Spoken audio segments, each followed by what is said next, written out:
भौम प्रदोष व्रत कथा। सूत जी बोले, अब मैं मंगल त्रयोदशी प्रदोष व्रत का विधि विधान कहता हूँ। मंगलवार का दिन व्याधियों का नाशक है। इस व्रत में एक समय व्रती को गेहूं और गुड़ का भोजन करना चाहिए। इस व्रत के करने से मनुष्य सभी पापों व रोगों से मुक्त हो जाता है, इसमें किसी प्रकार का संशय नहीं है।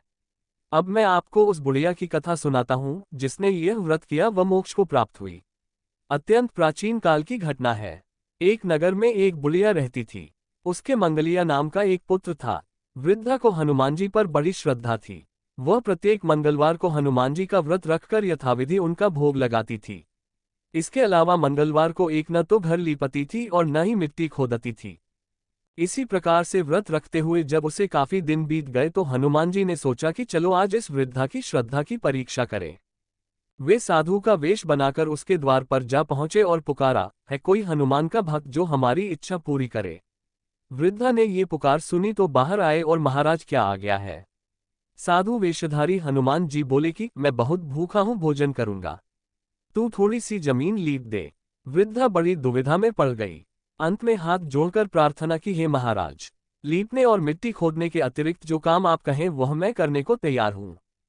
साधु ने 3 बार परीक्षा करने के बाद कहा, तू अपने बेटे को बुला, मैं उसे औंधा लिटाकर उसकी पीठ पर आग जलाकर भोजन बनाऊंगा। वृद्धा ने सुना तो पैरों तले की धरती खिसक गई, मगर वह वचन हार चुकी थी। उसने मंगलिया को पुकार कर साधु महाराज के हवाले कर दिया, मगर साधु ऐसे ही मानने वाले न थे। उन्होंने वृद्धा के हाथों से ही मंगलिया को औंधा लिटाकर उसकी पीठ पर आग जलवाए। आग जलाकर दुखी मन से वृद्धा अपने घर के अंदर जा घुसी। साधु जब भोजन को बुलाकर कहा कि वह मंगलिया को पुकारे ताकि वह भी आकर भोग लगा ले। वृद्धा में आंसू भरकर कहने लगी कि अब उसका नाम लेकर मेरे हृदय को और न दुखाओ, लेकिन साधु महाराज न माने। वृद्धा को भोजन के लिए मंगलिया को पुकारना पड़ा। पुकारने की देर थी कि मंगलिया बाहर से हंसता हुआ घर में दौड़ा आया। मंगलिया को जीता जागता देखकर वृद्धा को सुखद आश्चर्य हुआ। वह साधु महाराज के चरणों में गिर पड़ी। साधु महाराज ने उसे अपने असली रूप में दर्शन दिए।